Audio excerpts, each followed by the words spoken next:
அன்பர்களே, நண்பர்களே, உங்கள் பாலுவின் இனிய காலை வணக்கம்.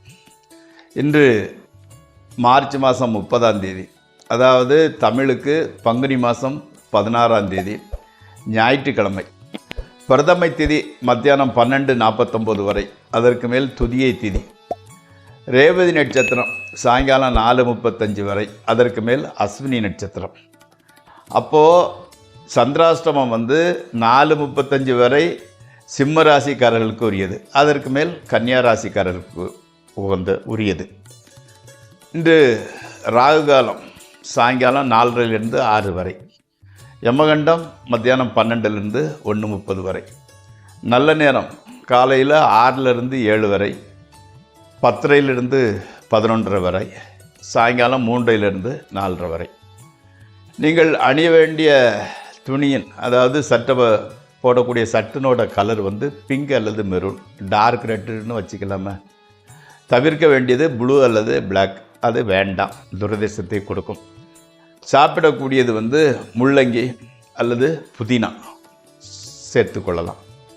நண்பர்களே, இப்பொழுது அந்த ஜோதிட பாட நிகழ்ச்சிக்குள் செல்வோம். இந்த ஜோதிட பாடத்தில் இன்றைக்கி பார்க்க பூர நட்சத்திரத்தை பற்றி பார்க்கலாம். பூர நட்சத்திரத்தினோட ராசிநாதன் சூரியன். அப்படின்னா பூர நட்சத்திரம் சிம்ம ராசிக்கு உடையது, சிம்ம ராசிக்கு உண்டான கிரகம் சூரியன். ஸோ பூர நட்சத்திரத்தின் ராசிநாதன் சூரியன், நட்சத்திர நாயகன் சுக்கிரன். பூர நட்சத்திரம் அது அதிபதி சுக்கிரன்.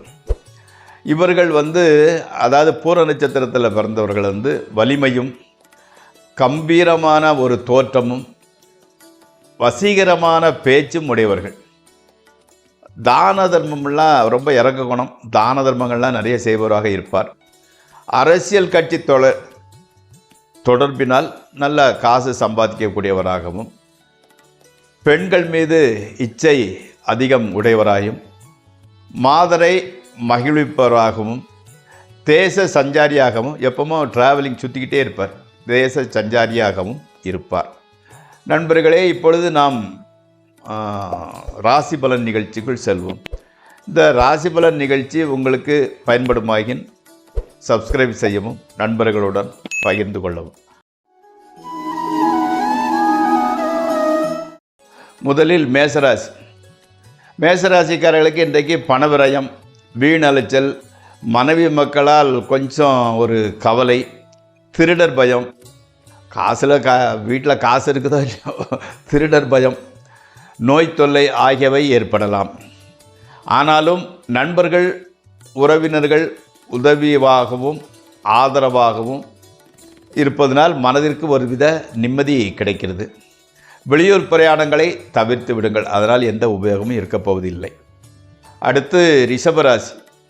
எதிர்பாராத வகையில் தாயார் அல்லது மனைவி வழி சொத்துக்கள் கிடைக்கும். அது எப்படின்னா, அல்லது அவர்கள் மூலம் பணவரவு உண்டாகும். குடும்பத்தில் சுபகாரிய நிகழ்ச்சி நடைபெறப் போகிறது. கணவன் மனைவி உறவு மகிழ்ச்சி அளிப்பதாக இருக்கிறது. பதவி உயர்வு, ஊதிய உயர்வு கிடைக்கின்றது. ஸ்பெக்குலேஷன், ட்ரேடிங் ஆகியவற்றினால் நல்ல லாபம். அடுத்து மிதுன ராசி. தொழிலில் நல்ல முன்னேற்றம் காணப்படுகிறது. பணத்தட்டுப்பாடு குறைகின்றது. ஆனாலும் எவ்வளவு வரவு பெறுகிறதோ அதைவிட அதிகமாகவே செலவு சேர்கிறது. வீணலைச்சல் இருந்தாலும் மனதிற்கு ஒரு நிம்மதி தோன்றுகின்றது. வெளியூர் பிரயாணங்களினால் சிறிது லாபம், அனுகூலம் உண்டாகின்றது. அடுத்து கடகராசி. பெற்றோர் ஆரோக்கியமாக இருக்கின்றார்கள். பெரியவர்களை சந்திப்பது, அரசாங்க ஆதரவு முதலியன கிட்டும். குடும்பத்தினர் பற்றிய கவலை என்பது இல்லை. மனைவி மக்கள் உதவி புரிபவர்களாகவே இருக்கின்றார்கள். தொழிலில் ஓரளவு முன்னேற்றம் காணப்படுகிறது. அடுத்து சிம்மராசி. தொழிலில் தேவையில்லாத இடையூறுகள் மன அமைதியை கெடுக்கின்றன. பண இழப்பு உண்டாகின்றது. ஸ்பெக்குலேஷன், ட்ரேடிங் ஆகியவற்றை தவிர்த்து விடவும். நண்பர்கள் மூலம் அவர்கள் மூலம் கூட தொல்லையே ஏற்படுகிறது. நண்பர்கள் வந்து உதவி செய்யணும்னு வந்தால் கூட அது உபத்திரமாகவே முடிகிறது. குடும்பத்தினர் உங்களை தவறாக புரிந்து கொள்கின்றார்கள். அடுத்து கன்னிராசி.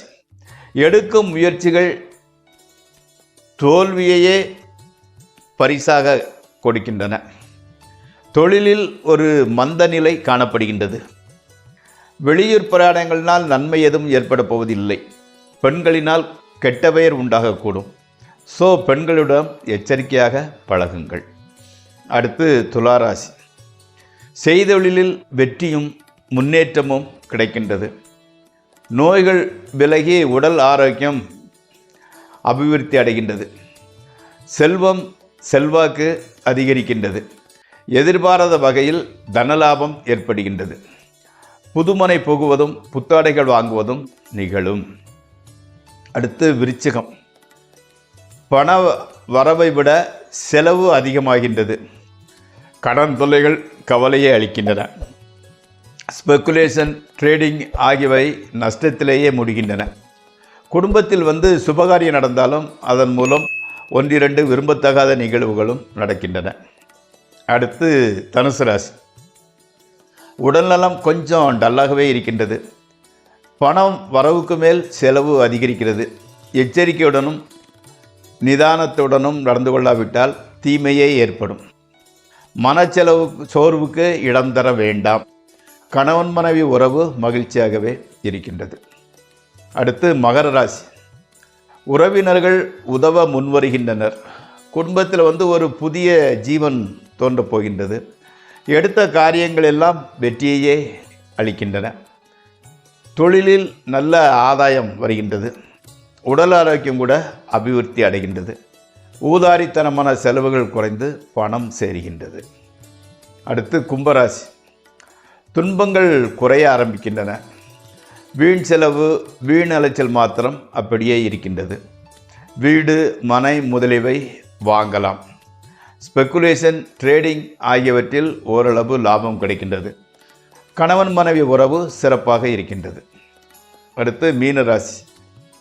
பணத்தட்டுப்பாடு அதிகரித்தாலும் எப்படியோ சமாளித்து விடுகின்றீர்கள். நண்பர்கள் தவறாக புரிந்து கொள்கின்றனர். மனோவலிமை அதிகரிக்கிறது. எப்படிப்பட்ட பிரச்சனைகளையும் சமாளிக்கும் சாமர்த்தியம் வந்துவிட்டது. குடும்பத்தில் எவ்வளவு கஷ்டம் வந்த போதிலும் ஓரளவு மன நிம்மதியும் மகிழ்ச்சியும் நிலவுகின்றது. கணவன் மனைவி உறவு நல்லபடியாகவே இருக்கிறது. நண்பர்களே, நாளை மீண்டும் சந்திப்போம். உங்கள்